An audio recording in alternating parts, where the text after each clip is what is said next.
Hello बच्चों, आपका MST electrical classes में स्वागत है। तो आप सभी कैसे हो? आई होप कि आप सभी अच्छे होंगे। तो मेरा नाम मनदीप सिंह तंवर। तो अपना जो टॉपिक चल रहा था वो था रेजिस्टेंस। बिल्कुल, अपना टॉपिक रेजिस्टेंस चल रहा था। हमने उसकी 4-5 लेक्चर ले चुके हैं और अब हम उसके आगे का लेक्चर स्टार्ट करते हैं। तो बिना कुछ देरी किए हम स्टार्ट करते हैं और आई होप कि आपको पीछे के लेक्चर भी सभी समझ में आए होंगे, है ना। तो चलो हम स्टार्ट करते हैं। तो हमारा जो टॉपिक चल रहा है प्रतिरोध में ही चल रहा है हमारा प्रतिरोध। तो आज जो हम जो टॉपिक पढ़ेंगे ना, आज हम पढ़ेंगे ताप गुणांक। ताप गुणांक क्या पढ़ेंगे? ताप गुणक। ताप गुणक जिसको बोलते हैं टेम्परेचर कोफिशिएंट।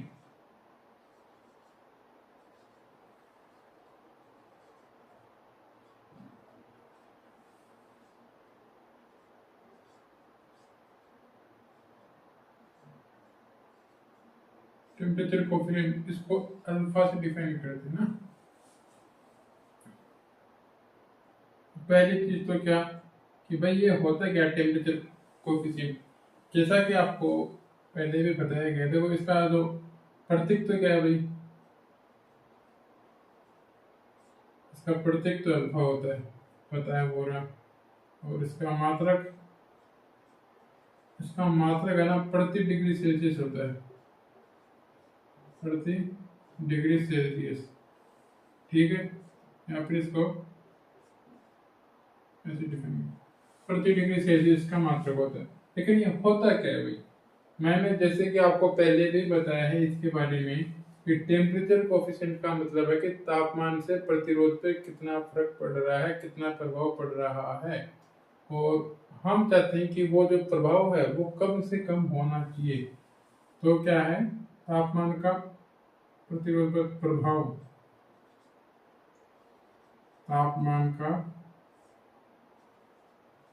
प्रतिरोध पर प्रभाव,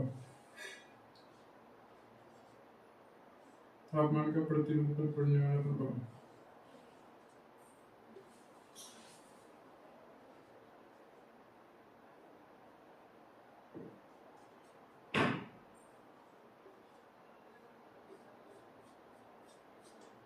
तापमान के प्रतिरोध पर पड़ने वाला प्रभाव, पड़ने वाला प्रभाव। ये तापमान का प्रतिरोध पे क्या प्रभाव पड़ रहा है वो चीज है ना, कि भाई प्रतिरोध बढ़ रहा है घट रहा है, तो वो चीज तापमान का प्रतिरोध पर पड़ने वाला प्रभाव। अर्थात ये क्या होना चाहिए, ये टेम्परेचर कोफिशिएंट का मानना कम से कम होना चाहिए, यथासंभव कम, यथासंभव कम होना चाहिए अल्फा का मान, यथासंभव कम होना चाहिए।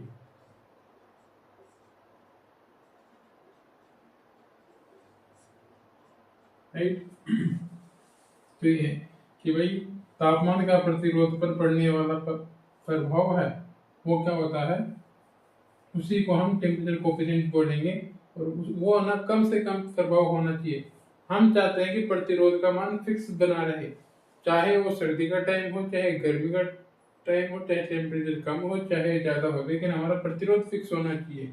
लेकिन ऐसा होता नहीं है, कुछ ना कुछ उसमें जो फर्क आता है कि भाई आप देखोगे कि कोई भी चीज हो उसमें टेम्परेचर के अकॉर्डिंग उसके गुण चेंजेबल होते हैं ना। गर्मियों में जो वो गर्मियों में जैसे कि हम हमारा जो ओवरहेड तार है, इसी को लेके मैं आपको समझाता हूँ। तो गर्मियों में उसका जो झुकाव होता है वो थोड़ा ज्यादा होता है, लेकिन सर्दियों में वही तार स्ट्रेट हो जाता है। क्यों? क्योंकि सर्दियों में अणु पास पास हो जाते हैं, आ जाते हैं, मतलब टेम्परेचर के कारण। ठीक है, टेम्परेचर का उल्टा रिएक्ट है। सेम इसी में ही वो कंडीशन है। यानी तापमान से प्रतिरोध पे क्या प्रभाव पड़ रहा है, वे प्रतिरोध घट रहा है कि बढ़ रहा है। लेकिन हम तो चाहते हैं कि वो लगभग चेंज ही ना हो, लेकिन चेंज तो होगा। ये तो नेचर का रूल है ना। तो ये क्या होते हैं, दो होते हैं। एक तो देखो पीटीसी होता है, ये होते हैं दो, एक पीटीसी एक एनटीसी। पीटीसी पीटीसी क्या होता है, पॉजिटिव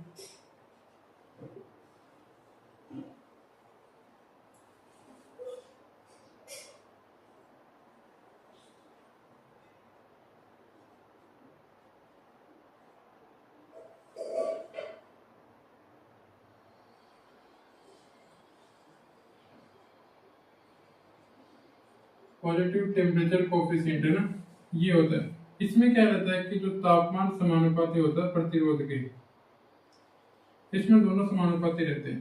तो इसमें समानुपाती होते हैं तो क्या होता है, तापमान जैसे जैसे बढ़ता है ना, जैसे जैसे प्रतिरोध का मान बढ़ता है। अगर तापमान कम होगा तो प्रतिरोध भी कम होगा, तापमान बढ़ेगा तो प्रतिरोध भी बढ़ेगा।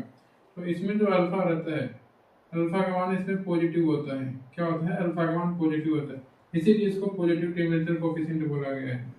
तो इसके एग्जांपल में आएंगे अपने चालक।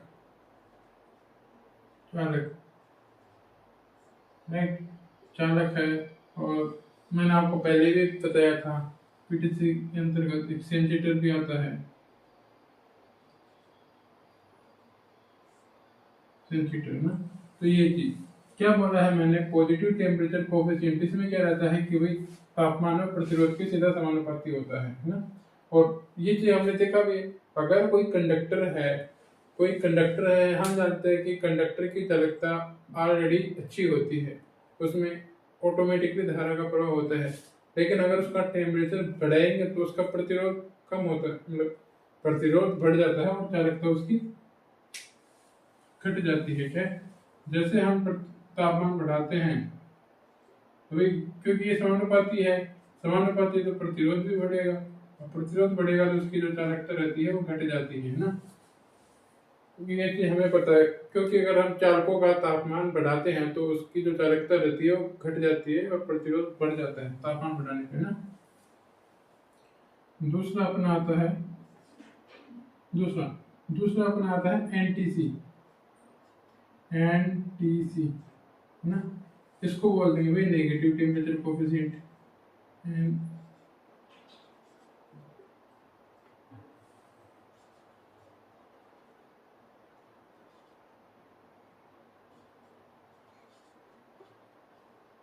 टेम्परेचर कोफिशिएंट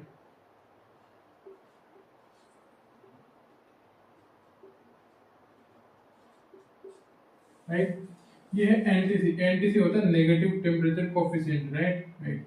तो इसमें क्या रहता है कि भाई जो अपना तापमान है वो प्रतिरोध के वही समानुपाती होता है। इसमें अपना तापमान प्रतिरोध के वही समानुपाती होता है। इस वजह से अगर तुम तापमान बढ़ाओगे तो अपना प्रतिरोध घट जाता है। तो ये क्या, वही क्रमानुपाती। अब वही क्रमानुपाती ये बढ़ाओगे तो ये घट जाएगा। इसी कारण इसमें क्या रहता है, अल्फा का मान नेगेटिव होता है।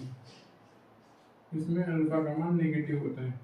तो इसमें हम तापमान बढ़ाते हैं तो प्रतिरोध का मान घट जाता है, क्योंकि वैध क्रमानुपाती है। तापमान का मान, प्रतिरोध घट गया तो भी चालकता बढ़ गई, इसकी सीधी सी बात है। और ये हमने कहाँ देखा, तो कुछ चालकों व अर्धचालकों में होता है। क्योंकि हमने देखा कि जो अर्धचालक होते हैं वो 0 केल्विन पर कुचालक की भांति का कार्य करते हैं। जैसे हम उसका टेम्परेचर बढ़ाते हैं, 300 केल्विन लेके आते हैं, तो चालक की भांति व्यवहार करने लग जाते हैं। तो वही तो चीज है, वहां हमने तापमान बढ़ाया 0 केल्विन से 300 केल्विन किया, प्रतिरोध कम हुआ तो उसके अंदर की चालकता बढ़ गई। तो ये चीज कहाँ होती है, तो इसके एग्जाम्पल क्या हो गए, इसके एग्जाम्पल अपने कुचालक हो गए ना। क्या हो गए, चालक।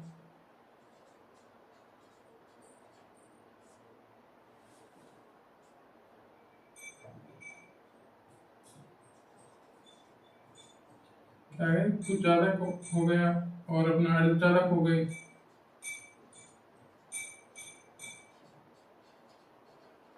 अर्धचालक हो गए। इसके अलावा अपना जो इलेक्ट्रोलाइट होता है ना, अपना इलेक्ट्रोलाइट जो अपन सेल बैटरियों में यूज में लेते हैं, विद्युत उपघट्य, तो वो भी एनटीसी होता है।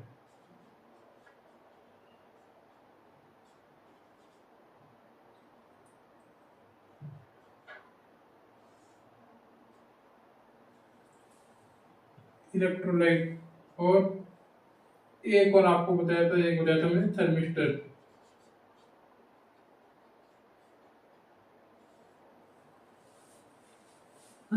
तो ये हो गए एनटीसी। तो मैंने आपको क्या बताया है इस वाली स्लाइड में कि भाई हमारा जो टेम्परेचर कोफिशिएंट होता है इसका प्रतीक अल्फा होता है, मात्रक प्रति डिग्री सेल्सियस होता है। बाकी ये होता क्या कि भाई प्रतिरोध पर तापमान का क्या प्रभाव पड़ता है वो है टेम्परेचर कोफिशिएंट। कि चालक होगा तो जैसे तुम तापमान बढ़ाओगे तो उसकी जो प्रतिरोध है वो बढ़ जाएगा, तापमान बढ़ाया प्रतिरोध भी बढ़ जाएगा, चालकता घट जाएगी। किसमें? चालकों में। कुछ चालकों में उल्टा सीन हो जाएगा, है ना। तुम तापमान बढ़ाओगे प्रतिरोध घटेगा, प्रतिरोध घटेगा चालकता बढ़ जाएगी। तो ये क्या है कि भाई प्रतिरोध पर क्या प्रभाव पड़ रहा है तापमान का, और हम चाहते हैं कि वो यथासंभव कम से कम होना चाहिए, है ना। कि भाई हम चाहते हैं कि प्रतिरोध का मान लगभग नियत ही बना रहे, लेकिन ऐसा पॉसिबल नहीं है। तो क्या तापमान का प्रतिरोध पर पड़ने वाला प्रभाव अर्थात यथासंभव कम होना चाहिए, सीधी सी बात है ना। तो इसमें क्या पीटीसी पॉजिटिव टेम्परेचर कोफिशिएंट, तापमान बढ़ाया प्रतिरोध भी बढ़ेगा, और इसमें तापमान क्या रहेगा? पॉजिटिव रहेगा। तापमान बढ़ाओगे प्रतिरोध बढ़ेगा तो चालकता इसकी घट जाती है। तो इसका एग्जाम्पल हमने चालक आ गया, और एक एग्जाम्पल हो गया सेंसीटर, ठीक है। एनटीसी नेगेटिव टेम्परेचर कोफिशिएंट, तुम तापमान इसमें कर्मानुपाती हो जाएगा, तापमान बढ़ाया प्रतिरोध घटेगा, जिसके कारण क्या हो जाएगा? अल्फा का मान नेगेटिव हो जाएगा। तो इसमें क्या होगा? तापमान बढ़ाया प्रतिरोध घटा तो चालकता बढ़ जाएगी। ऐसा कहाँ होता है कि भाई कुछ चालकों, अर्धचालकों, इलेक्ट्रोलाइट और थर्मिस्टर में ऐसा होता है, राइट। इसी प्रकार तुम देखोगे तो एक जेटीसी भी होता है। वैसे जेटीसी कुछ होता नहीं है, वो एक आदर्श कंडीशन होती है।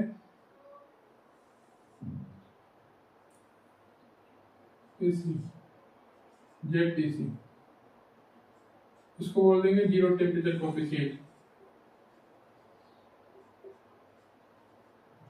जीरो टेम्परेचर कोफिशिएंट, है ना।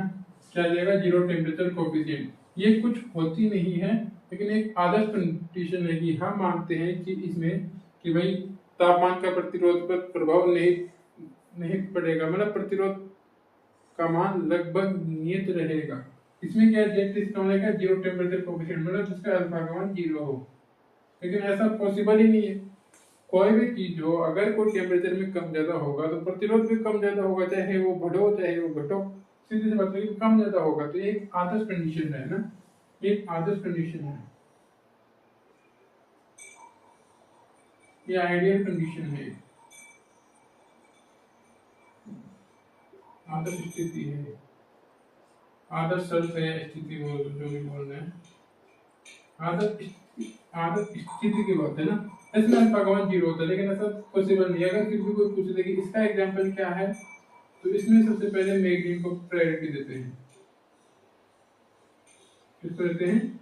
मैग्नीन को। और उसके बाद देते हैं यूरेका कॉन्स्टेंट, यूरेका या constant.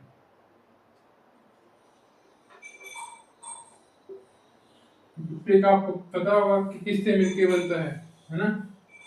Copper plus manganese plus निकल। ये कितना है? 84 12 4%। इसका रेशियो होता है कॉपर प्लस निकल 55 45, या कई बार इसको 60 40 ना। तो ये इसको देख लेना एक बार, कुछ ही नहीं है ज्यादा उसके लिए। बाकी अगर टेम्परेचर कोफिशिएंट पे सवाल आ जाए तो वो हम कैसे करेंगे, उसके एक फॉर्मूला भी है, हम आगे आपको वो बताता हूँ ना। तो इसका एक देखो फॉर्मूला होता है कि आर टी, पहले तुमको बताता हूँ ये क्या है। आर टी किसी टेम्परेचर पे प्रतिरोध है ना। इसमें दो कंडीशन देगा कि बोल देगा कि 0 डिग्री सेल्सियस पे ये प्रतिरोध है, 30 डिग्री सेल्सियस पे ये प्रतिरोध है।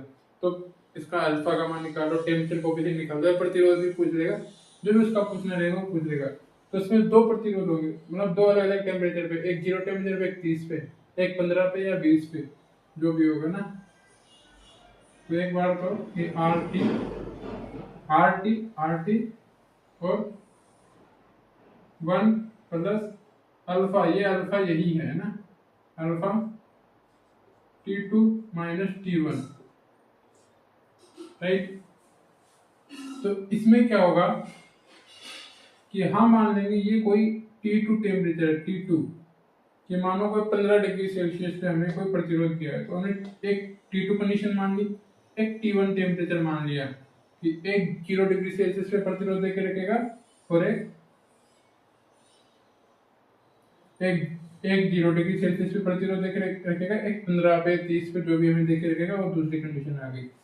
और ये जो अल्फा होता है ना, अल्फा ये T1 टेम्परेचर पे होता है, अल्फा का मान T1 टेम्परेचर पे होता है कि जो प्रतिरोध जिस टेम्परेचर पे प्रतिरोध दिया है उसी टेम्परेचर पे अल्फा का मान होना चाहिए, है ना। टेम्परेचर कोफिशिएंट का मान, अगर यहाँ प्रतिरोध हमने 0 डिग्री सेल्सियस पे दिया मान, है ना, अगर 0 डिग्री सेल्सियस पे प्रतिरोध दिया तो अल्फा का मान भी 0 डिग्री पे होना चाहिए। 15 डिग्री पे अगर प्रतिरोध दिया तो ये अल्फा का मान भी 15 डिग्री सेल्सियस पे होना चाहिए। तो ये फॉर्मूला ऐसे है। अब इसमें एक कंडीशन आती है कि भाई टी बराबर 0 हो जाए, एक कंडीशन टी बराबर 0 बोल दिया कि बोला कि जो T1 है एक टेम्परेचर का मान 0 दे दिया, है ना, मतलब T1 का मान 0 दे दिया, तो RT2 आ जाएगा।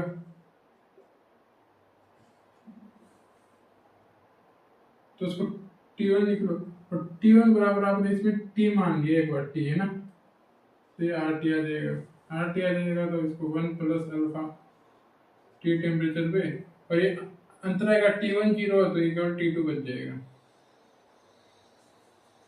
और ये बहुत सी बुकों में इसको ऐसे भी लिखते हैं, क्योंकि T1 टेम्परेचर पे 0 है तो इसको RT मान लेते हैं, इसको R0 मान लेते हैं,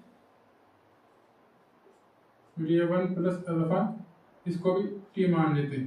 मतलब बहुत सी बुकों में ये फॉर्मूला लिख के देते हैं, लेकिन तुम एक फॉर्मूला याद कर लो, इसी से ही अपना कोई भी न्यूमेरिकल हो जाएगा। वरना सभी बुकों में 2 फॉर्मूले होते हैं, एक ये फॉर्मूला होता है, एक ये फॉर्मूला रहता है। ये तो मैंने आपको समझाने के लिए बताया है। बाकी अपन को 2 कंडीशन पे प्रतिरोध देगा, एक तो बोल देगा 15 डिग्री सेल्सियस पे कोई कंडक्टर है, बोल देगा 15 डिग्री सेल्सियस पे इसका प्रतिरोध ये है, फिर दूसरी कंडीशन में बोल देगा 30 डिग्री सेल्सियस पे प्रतिरोध ये है, तो अल्फा का मान पता होगा, जो भी होगा प्रतिरोध पूछ लेगा, अल्फा पूछ लेगा, है ना।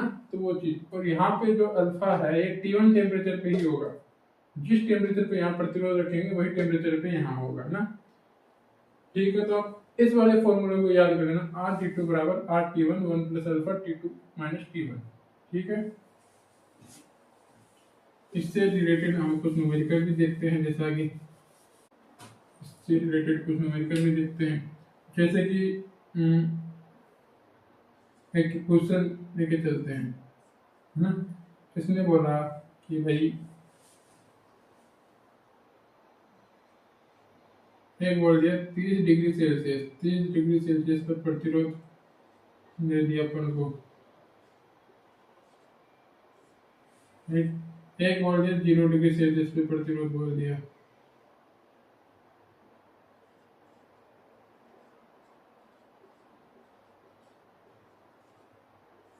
जीरो डिग्री सेल्सियस पे प्रतिरोध बोल दिया, है ना।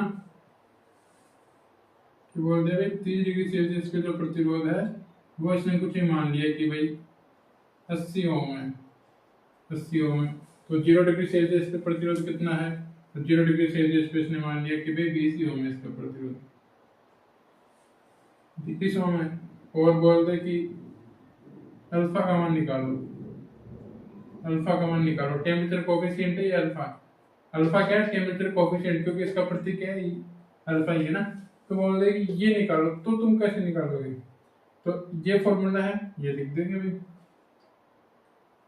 आज T2 कंडीशन में हमने 30 डिग्री को ले लिया, तो हमने बोल दिया कि ये R30 का प्रतिरोध हो गया, R30, RT1 पे हमने 0 ले लिया तो R0 आ गया,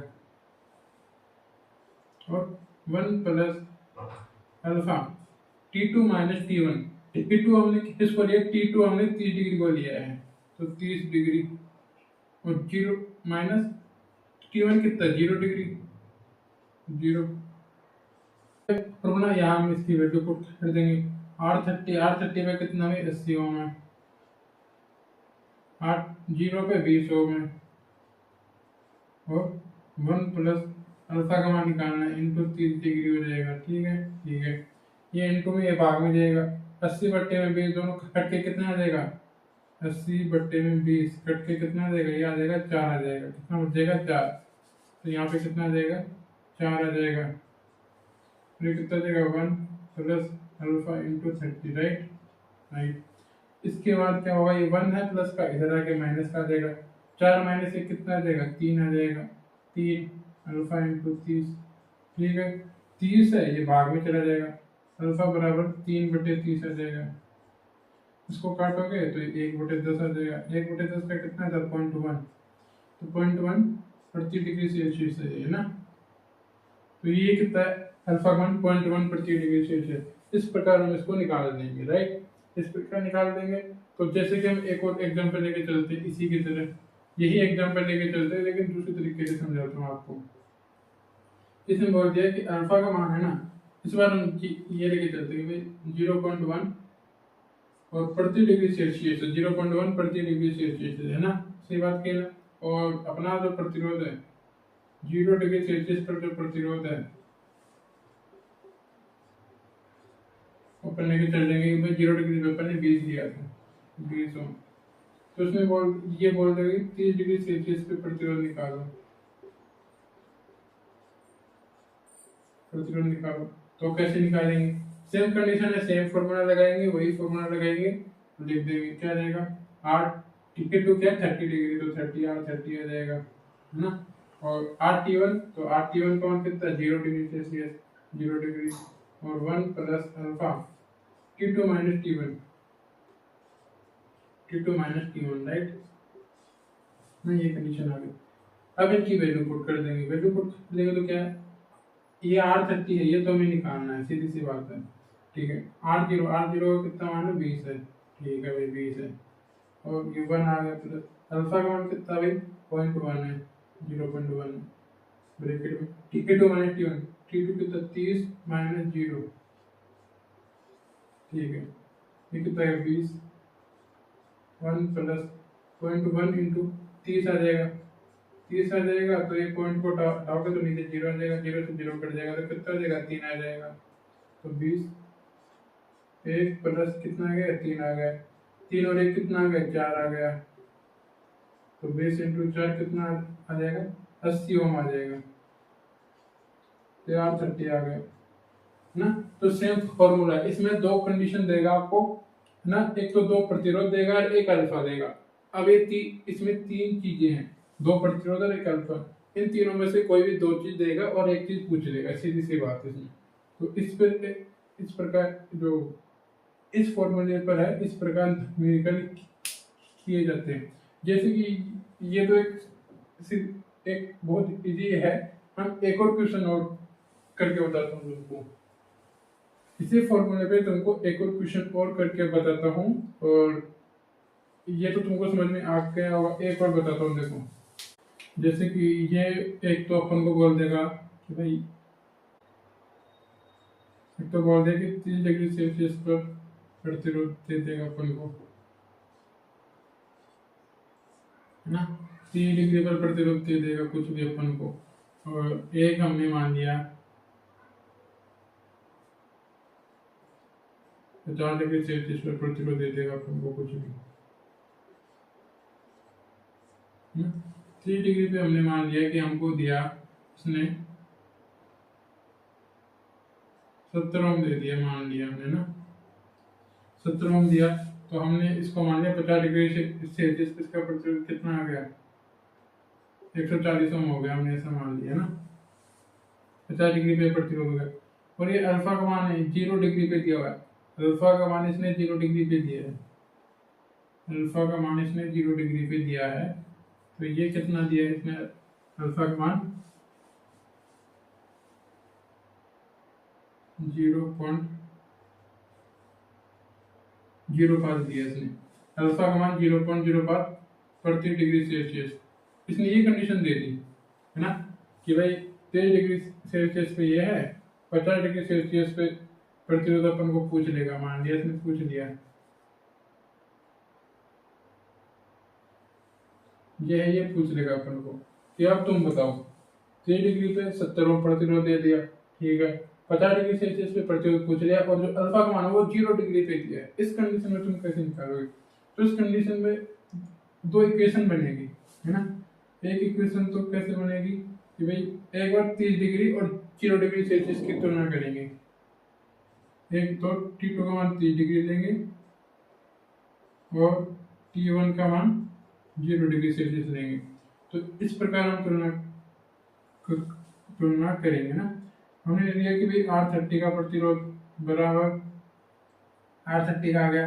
इसके बाद क्या बोला कि भाई R0 और 1 प्लस अल्फा, क्योंकि अल्फा, अब तुम बोलोगे कि हमने 0 डिग्री पे क्यों दिया, क्योंकि हमें अल्फा का मान जो दिया है ना ये 0 डिग्री सेल्सियस पे दिया है, 0 डिग्री पे दिया है, इस वजह से हमें इस प्रकार सोल्व करना पड़ेगा।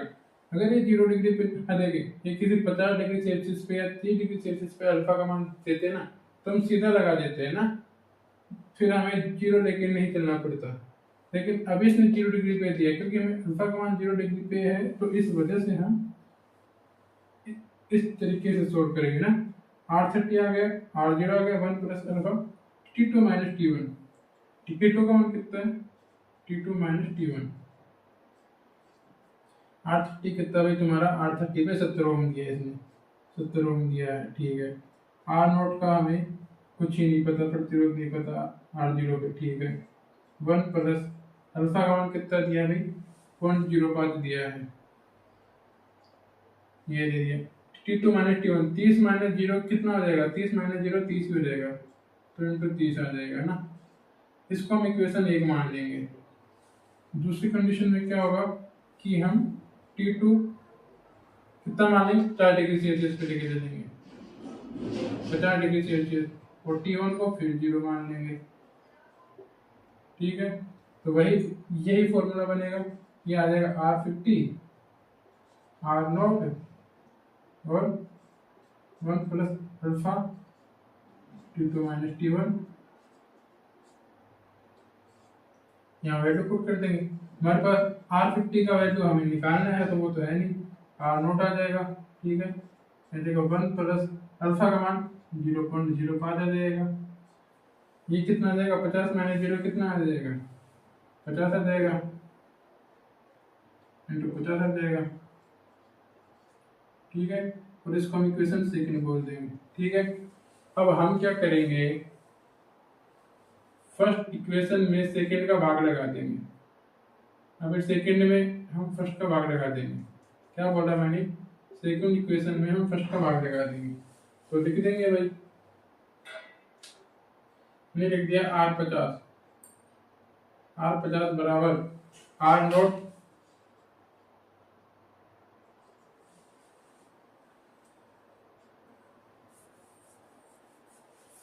R50 बराबर, हमने क्या कर दिया? R50 बराबर R0 1 प्लस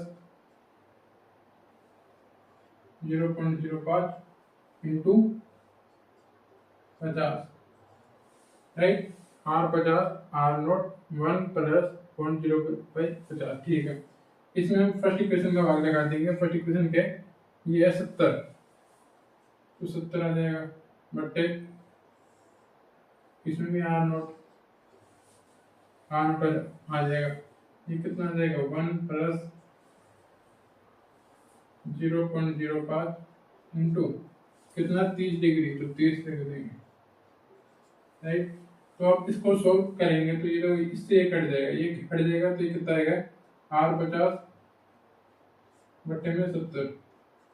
इसको सॉल्यूशन करोगे तो ये देखो, पहले मैं ऊपर वाले को बताता हूँ कि 0.05 है ना, ये है। इसको हटाओगे तो 100 लग जाएगा, नीचे 100 लग जाएगा, तो इसको 50 से गुना कर देंगे। 50 से 100 को काटोगे तो 2 आ जाएगा, 2 में 5 का भाग दोगे तो 2.5 आ जाएगा, तो इसका सोल्यूशन 2.5 जाएगा, ठीक है। इसका 2.5 आ जाएगा, इसका कितना जाएगा? वही 0.05 है, पॉइंट हटाया तो 100 लग जाएगा, इनटू 30 है, तो 50 इंटू 30 कितना जाएगा? 50 से 150, 5 से 15 तो 150, बटे में 100, जब तुम भाग लगाओगे तो 1.5 आ जाएगा। इसका मान कितना आ गया 1.5, इसका मान कितना आ गया 2.5, तो निकाल देंगे 1 प्लस इसका हमने कितना निकाला 2.5 निकाला, 2.5 आ जाएगा प्लस 1 प्लस ये कितना आ गया 1.5 आ गया, तो इसको सोल्व करेंगे तो ये कितना देगा 1 और 2.5 कितना आ गया 1 और 2 3.5, 1 और ये 2.5 8 50 बटे 70, पॉइंट से तो ये पॉइंट हट जाएगा। ठीक है, तो ये कितना आएगा 35 बटे 25, इसको भी काट देंगे, इसको काटेंगे तो कितना आ जाएगा, ये आ जाएगा 7 आ जाएगा, ये 5 आ जाएगा, ये इंटू में है ये भाग में है तो ये इंटू में चल जाएगा, 8 50 बराबर 7 बटे 5 इंटू 70, राइट। 5 से 70 को काटेंगे तो कितना आ जाएगा, 5 से 70 को काटेंगे तो 14 पंजे 70 होता है, 14 पंजे 70 आ गया। ठीक है, 14 इंटू 7 14 पंजे 70, 14 से 84 14 7 98, तो 98 आ गया बना पड़ती, कितना आ गया 98, 8 50 आ गया 98। ठीक है, अगर वो सीधा सटीक बोलता तो हम सिर्फ एक बार फॉर्मूला लगाते और उससे अपना आंसर निकल जाता, जैसे हमने पहले किया था। लेकिन अगर हमें अलग अलग टेम्परेचर पे ऐसे वैल्यू देगा तो ये दो इक्वेशन बन के ही इक्वेशन सॉल्व होगा ना, और इसमें थोड़ा टाइम लगता है, उसकी कंपेरिजन में थोड़ा टाइम लगता है, बाकी इतना टाइम भी नहीं लगता, वो समझाने में टाइम लगा, बाकी इस क्वेश्चन में भी इतना टाइम नहीं लगता। ठीक है, बाकी पहले की कंपेरिजन में तो देखो टाइम लगता ही है ना, और न्यूमेरिकल है तो टाइम तो लगना है, जाहिर सी बात है ना। तो ये इस प्रकार सोल्व कर दें। अगर अलग अलग टेम्परेचर पे देगा ना, देखो अगर ये अल्फा का मान अगर 30 डिग्री पे देता ना, ये अल्फा 30 पे देता तब भी काम बन जाता है, अल्फा 50 पे देता तब भी काम बन जाता है, तब भी काम बन जाता है, लेकिन इसने ये 0 पे दे दिया, फिर 30 और 50 दे दिया, इस वजह से इस प्रकार होंगे।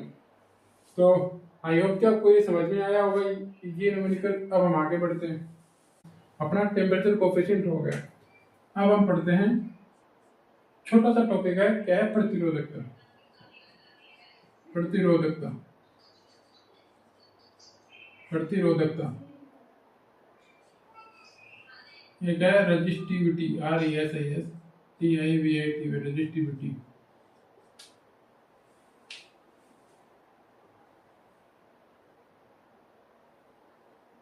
हाँ रेजिस्टिविटी, इसको विशिष्ट प्रतिरोध भी बोल देते हैं, बोलने को क्या बोल देते हैं,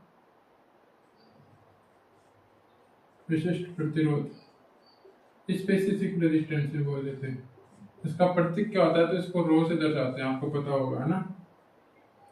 पहली बात ये चीज भी क्या है, प्रतिरोधकता क्या है, क्या मात्रा का क्या सेम है इसका, तो वो चीज पहली बात तो भाई प्रतिरोधकता होती क्या है कि भाई आपके जो पदार्थ की जो प्रकृति है, क्या बोला मैंने, जो चालक पदार्थ की प्रकृति है, चालक पदार्थ की जो प्रकृति है, इस प्रकृति का जो प्रतिरोध है, चालक पदार्थ की प्रकृति का जो प्रतिरोध है, इस प्रतिरोध को ही चालक पदार्थ की जो प्रकृति है, मानो हमने वो चांदी का तार लिया, कोई एल्यूमिनियम का लिया, कोई कॉपर का लिया, तो भाई उसका प्रतिरोध क्या है, तो उस चालक पदार्थ की प्रकृति का जो प्रतिरोध है, प्रतिरोध को ही हम प्रतिरोधकता कहते हैं, प्रतिरोधकता कहते हैं, सीधी सी बात कहते हैं। ये तो इसकी डेफिनेशन हो गई। तो भाई इसका भाई फॉर्मूला क्या होता है, भाई देखो सबको पता है R बराबर रो एच अपन, पहले इसका प्रतीक लिख देता हूँ, प्रतीक इसका रो होता है भाई, रो, इसको रो बोलते हैं। ठीक है, प्रतीक इसका रो है, और हम जानते हैं कि R बराबर रो एल अपन में ए होता है। ठीक है, अब यहाँ से हम रो निकाल देंगे, यहाँ से हम रो निकाल देंगे तो क्या हो जाएगा, आर ए बटे में एल आ जाएगा। तो इसका मात्रक क्या होगा, मात्रक में प्रतिरोध है आर, तो आर कॉम, ये जो एरिया है, एरिया का क्या होता है, मीटर स्क्वायर होता है, मीटर स्क्वायर, लंबाई किस में होती है, मीटर में, ये कट जाएगा। तो मात्रक क्या होगा इसका, ओम मीटर। तो मात्रक क्या है इसका, ओम मीटर इसका मात्रक है। ठीक है, क्या बोला है कि भाई जो प्रतिरोधकता है, जो रेजिस्टिविटी है, वो क्या होती है। पहले बात उसको रो से डिफाइन करते हैं, फिर प्रतिरोधक बोल देते हैं। चालक पदार्थ की जो प्रकृति ली है आपने कि भाई कौन सा पदार्थ लिया है, तो उस पदार्थ की जो प्रकृति है उसका प्रतिरोध क्या है, उसका प्रति मीटर कितना ओम है, कितना प्रतिरोध है, वो चीज क्या है, रेजिस्टिविटी होती है अपन की ना। प्रतिरोधकता को ही प्रतिरोध को ही प्रतिरोधकता बोलते हैं। प्रतिरोध का मात्रक इसका रो होता है। फॉर्मूला अपना ये होता है। बाकी प्रतिरोधकता का एक सीक्वेंस बताऊं तुमको तो ये है, देखो वैसे मैंने तुमको बता दिया है पहले ये चीज। ये तो मात्रक है, ये मात्रक तो इसका ये हो गया मात्रक। तो क्या है, मैंने तुमको पहले भी बताया कि भाई जो चालकता का जो सीक्वेंस होता है वो क्या होता है। ये मैंने तुमको बताया था कि भाई सबसे ज्यादा चालकता चांदी की होती है, चांदी की, एजी की। एजी के बाद किसकी आएगी, तो भाई इसके बाद आएगी तांबा की, तांबा की जिसको कॉपर से डिफाइन करते हैं, ठीक है, Cu। इससे कम मतलब इससे कम किसकी है, इससे कम भाई सोने की है, सोना। सोना सोना को किससे डिफाइन करते हैं, Au से। Au से कम किसकी है, तो भाई एल्यूमिनियम की है।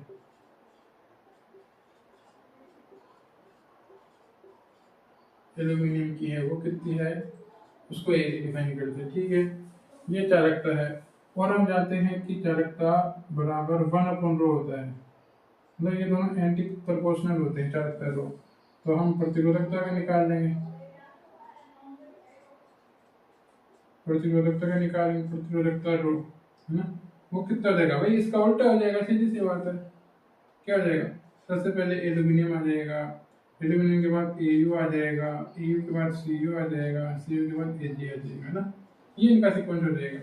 और मैंने आपको इनकी प्रतिरोधकता दिखा रखी है। तो इसकी जो चांदी है, चांदी की कितनी होती है, 1.59 इंटू 10⁻⁸ मात्रक ओम मीटर होता है ये।